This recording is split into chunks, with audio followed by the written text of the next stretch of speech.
Okay, here it is, my cult story. I want to thank Rachel for prompting me to do this video. Been sort of meaning to do that. I've written about my cult experience in my book, New Age Wasteland, but I have not done so in video form, basically for two reasons.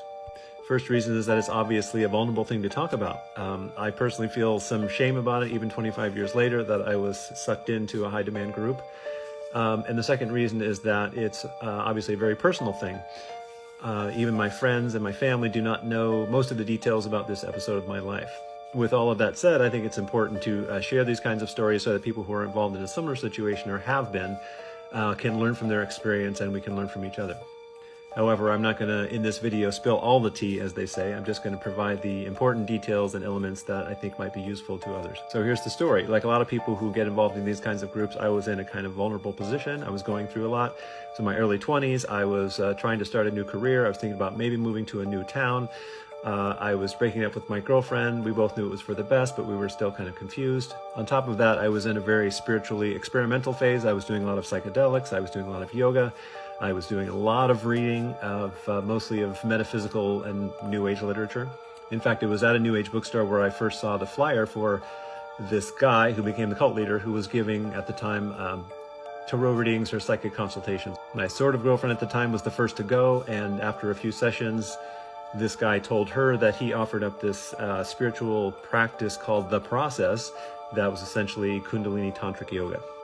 She joined the group, I joined the group, a friend of ours joined the group, and before long we were all joking about how we had gotten ourselves involved in a sex cult, which is pretty much what it was.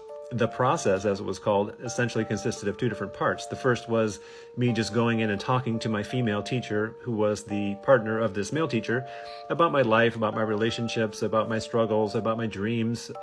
We would do dream analysis and tarot readings, and he would channel my higher self, and there was all kinds of New Age woo going on. Most of it was rather benign, and some of it was actually somewhat helpful. The other part of the process was euphemistically called the physical work, which was, as you can imagine, a little more challenging and problematic. Now, within the group, there were some of the usual cultic dynamics. There was some love bombing. There was some pressure in terms of keeping me within the group. There was always a promise that I was about to have a major breakthrough, or that I needed to stay because the world was about to have a major breakthrough, or some great upheaval was about to happen. However, the group did not really conform to the traditional model of a cult. It didn't conform to, say, the BITE model, behavior control, information control, thought control, and emotion control. There was some of that, but for the most part, we were free to come and go as we pleased. Essentially, it was just a mindfuck. I had misgivings about the group from the very beginning, but I stayed for a few years because I thought that I was always on the verge of some major breakthrough. Well, there's a lot more to say, so it looks like I'm going to have to do part 2. Stay tuned.